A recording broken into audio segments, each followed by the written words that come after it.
Salut les amis. Bon, me revoilà.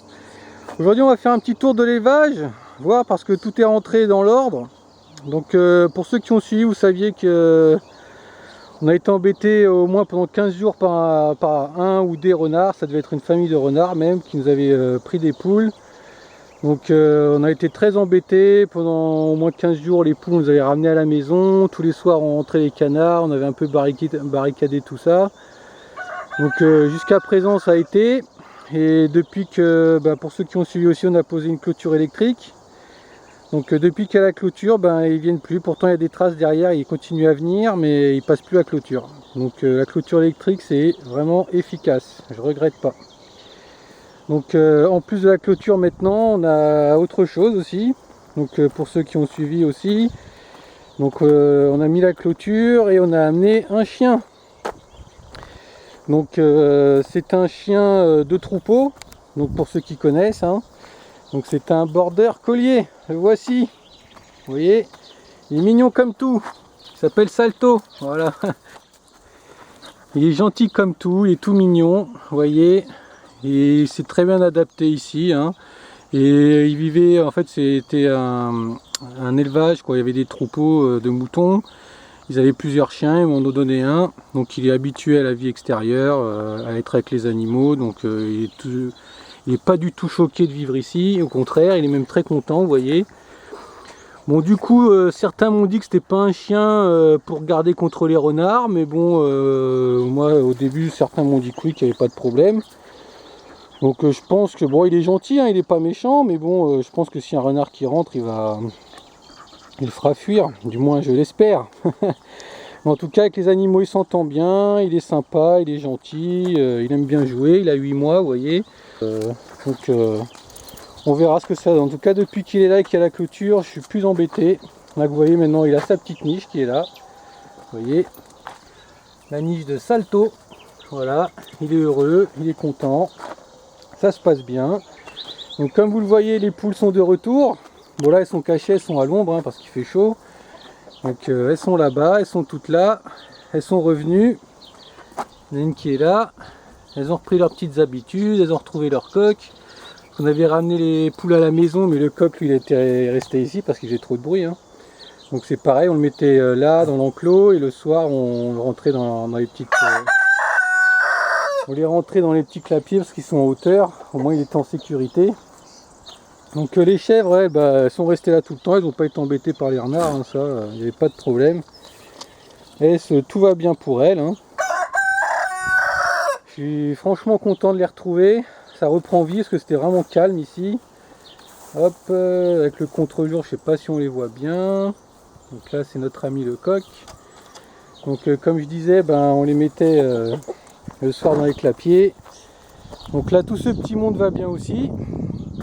Donc là c'est les coups nus hein, qui étaient dans les poussinières, hein, donc c'est eux qui se sont fait attraper les dernières fois par les renards. Donc pour ceux qui ont suivi, ils en ont bouffé 15. Hein. Donc c'est pour ça que ça devait être une famille de renards parce que pour en emmener 9 dans la soirée comme ça, 9 la première fois et 7 la deuxième fois. Non c'était 8 et 9 et 7. Pour en emmener autant comme ça en une soirée, il n'était pas tout seul. Hein. Donc les canards sont avec eux, hein. Bon ça c'est pareil, les canards on les mettait dans les clapiers le soir. Donc maintenant c'est bon, ils dorment ici, tout est redevenu normal. Donc à terme normalement ici il va y avoir que les canards. Donc pour l'instant il y a les coups nus, parce qu'on va pas les mélanger avec les autres parce qu'ils sont un peu psychopathes. Donc quand ils seront tous abattus, dans pas très longtemps normalement maintenant, et les canards ils resteront ici. On a les petits canetons à la maison. Donc ils sont nés cette semaine, ils ont quelques jours, là on en a 3 et puis cette semaine ça y est les cannes sont remises à bien répondre. Donc là j'ai une quinzaine d'œufs dans la couveuse, dans la nouvelle couveuse là pour ceux qui ont suivi aussi. Donc elle est très bien, elle fonctionne bien. On a des œufs dedans de poule aussi que j'avais mis il y a une dizaine de jours. Donc normalement c'était une petite quinzaine de jours, donc normalement la semaine prochaine il devrait éclore. On a eu aussi 11 naissances de poulets de Bresse qu'on avait reçu en début de mois, parce qu'on n'avait pas assez de poules pour pour la reproduction. Donc, les petits lapinous, vous voyez, ils sont là maintenant, ils ont été sevrés. On les a séparés de leur mère. Donc là, c'était la portée de 4. Là au-dessus, le papillon. Avec sa portée, ça commence enfin à laisser un peu le passage d'ouvert, donc on peut regarder un peu plus. J'ai l'impression qu'il y en a 4 ou 5. Là c'est pareil, il n'y en a pas énormément. Par contre c'est elle qui a bien travaillé. Donc il commence déjà même à sortir. Je vais essayer de vous montrer ce qu'ils sont juste derrière la porte. Vous voyez, hop. Ah bah lui il dort bien, dis donc. Il n'y en a qu'un là. Hop. Ça fait quelques jours qu'il commence à sortir. Donc là il y en a 7. Donc là c'est une belle portée, ça se passe bien. Donc ça va. Donc le mâle lui il se porte bien toujours. Hein. Oui, vous voyez, il est heureux. Hein.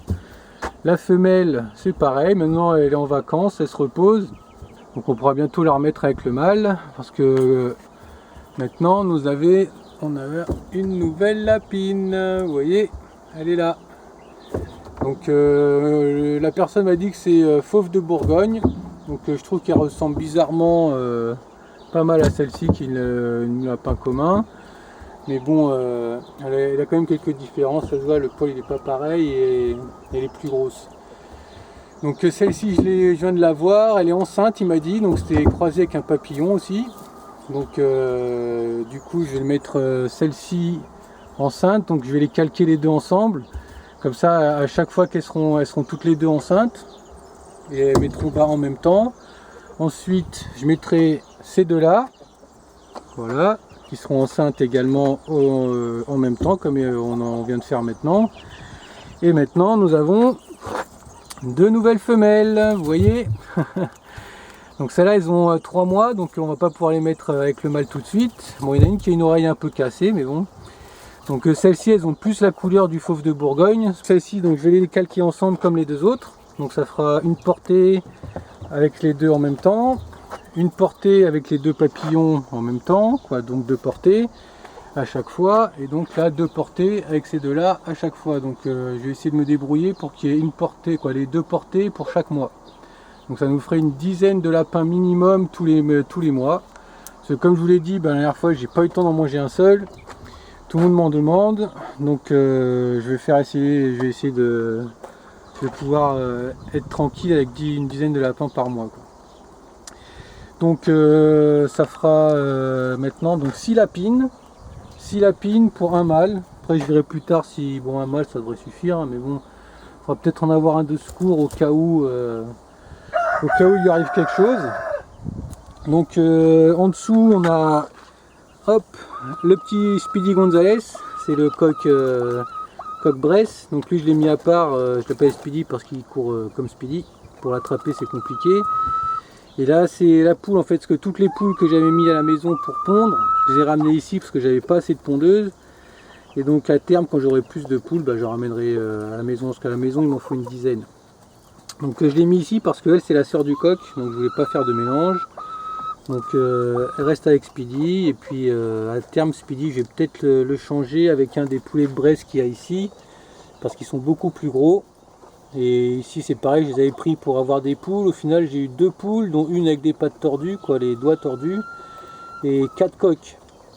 Donc je vais garder les coqs, et puis là comme je vous ai dit, j'ai des poussins de Bresse qui viennent d'éclore à la maison. Et j'espère que cette fois-ci j'aurai plus de poules, comme ça. Parce que là pour l'instant j'ai 5 ou 6 poules, et il m'en faudrait bien une dizaine ici. Donc c'est pareil, il y a encore du boulot à faire. Donc voilà pour l'élevage, hein. Enfin ça y est, ça reprend vie, je suis content. Donc voilà quoi, hein. Donc on a les petits poussins qui sont là aussi. Donc ça c'est les couvées c'est les enfants de Speedy et de notre coq d'ici, hein. Donc ça c'est que des poulets d'ici. Donc ceux-là ils sont destinés à la consommation, hein. Ils ne sont pas pour la reproduction. Et puis comme j'avais dit, j'en ai une quinzaine aussi à la maison en train de couver, qui devrait bientôt éclore. Donc voilà, tout est rentré dans l'ordre, j'espère que ça va durer. Donc si vous avez des questions ou autres, hein, sur les commentaires comme d'habitude. Et puis moi je vous dis à bientôt pour une prochaine vidéo. Allez!